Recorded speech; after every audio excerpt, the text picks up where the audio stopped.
Hello ladies and gentlemen, Luke Rethke here, and it's glad to be making a video.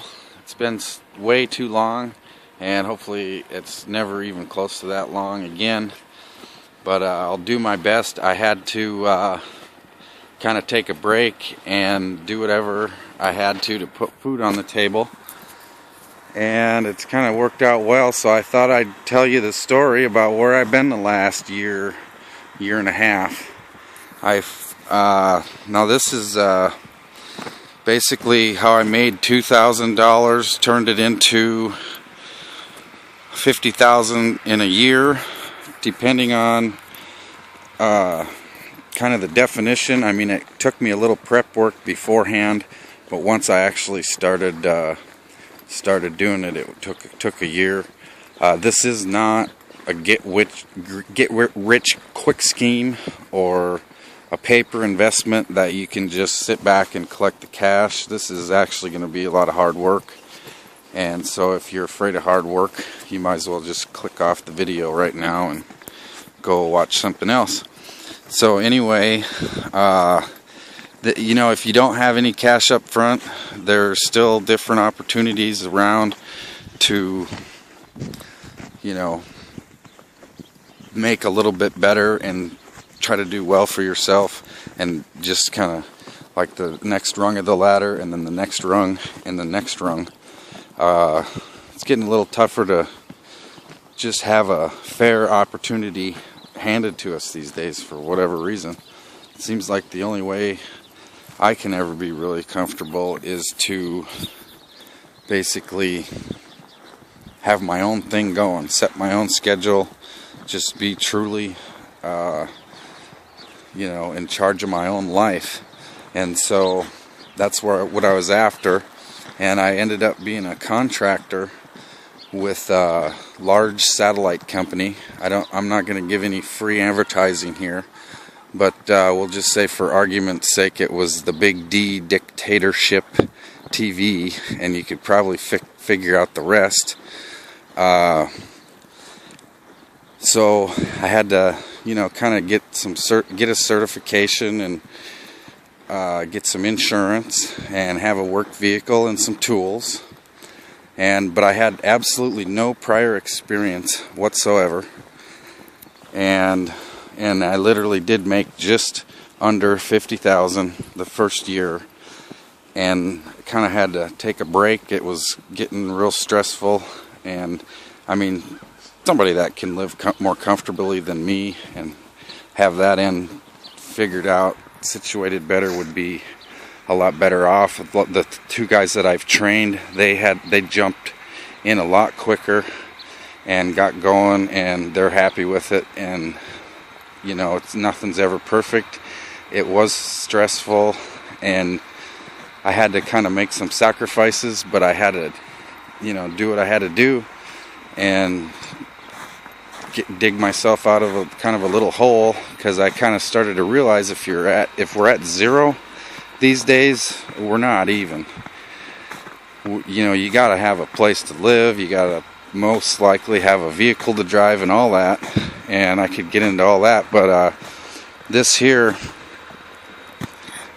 I could have went in as an hourly employee and done it that way, and started making smaller checks sooner, and I just bit the bullet, and I don't really like following orders and that, and I like more freedom. So it worked for me, and I know it could work for you, and there's stuff in your area, I guarantee it. This thing here, I mean, certain things like communications and television service and security systems, that sort of thing. I mean, that's kind of all over across the board if you're into that type of stuff, like more of a blue collar type thing, like I've done my whole life, pretty much. I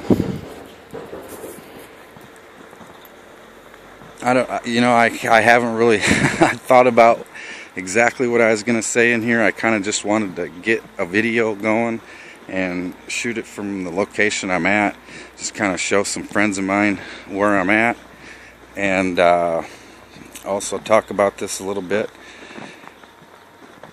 But that's I mean, that's in a nutshell.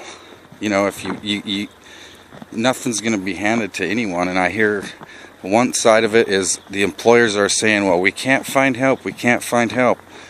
Well, maybe if you'd pay fair and treat people fair, then it wouldn't be that tough to find help. And then on the other hand, there's a lot of people who, oh, there's nothing out there, there's no jobs, blah blah blah. Well, you know what? I looked for 6 months for this deal that I did, very meticulously picking through ads and reading people's bullshit contracts, and then finally there was one that, yeah, there was a lot of BS, but it wasn't like they were trying to control me after I left. And that's the main thing, is if they don't, I mean, if the big corporation doesn't try to control a person after they leave the job, then you can just go and do your own thing if it's not working out. But a lot of those contracts, if you read them these days, especially with bigger companies,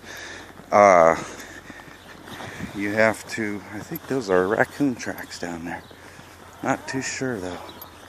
But anyway, you got to really read the fine print, and a lot of them will control your life and what industry you can be involved in for 2 years after you quit, 1 to 2 years. And I mean, I don't know who in their right mind could sign away something like that, but I guess under duress we all do what we have to put food on the table for ourselves, our family, our pets, maybe our livestock. And you know, it was a great experience. What doesn't kill us makes us stronger. And you know, I am going to move on here and do some other things with my life. And if I have to go right back to it, I can just make a phone call. I didn't burn any bridges. I could make a phone call and go right back to it and probably make more money in less time, because I already know, you know, all that stuff. And I'm just trying to kind of use this as an example. And there's a couple other people there's one guy, he doesn't have any construction experience whatsoever, and he's doing fine. He's been an employee his whole life, and as far as I know anyway, and this is the first time he's been self-employed type.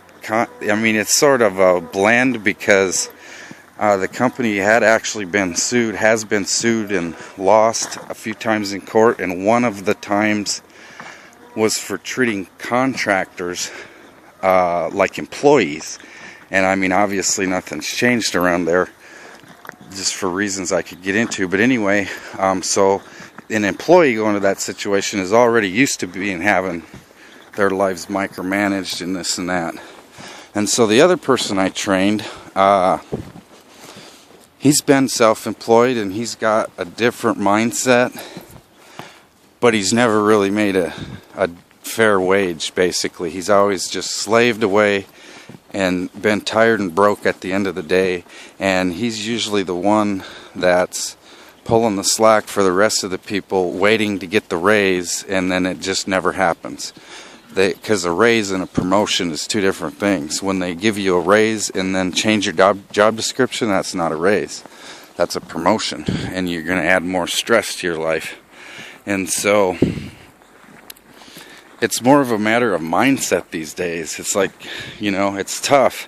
Health is a big thing, just cleaning out all the junk toxins that are loaded up in the environment. And then by doing that myself, I was able to work more efficiently and effectively, and, you know, run up and down ladders and staircases without pain.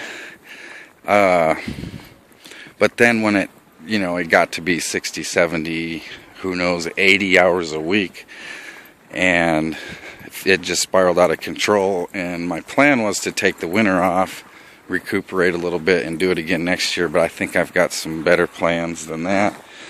But there's always the backup, and that feels pretty good. So learning a new skill.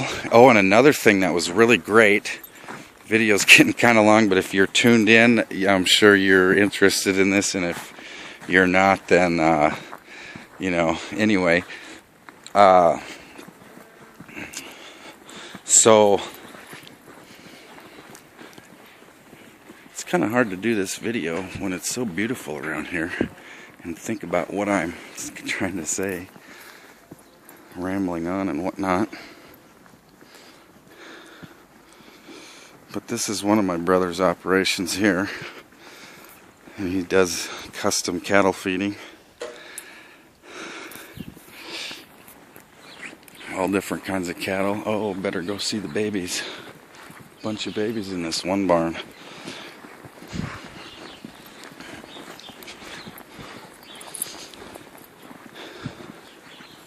Trying to figure out where I was at there with that one thought bubble that it just burst.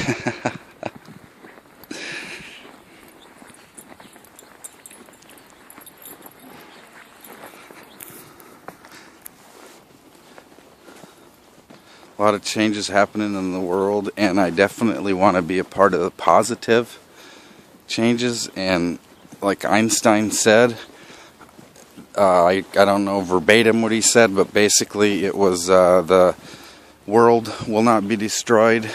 If the world is destroyed, it will not be destroyed by those who commit the atrocities. It will be destroyed by those who do nothing to stop it. Thanks everyone, have a great day, and we'll see you very soon.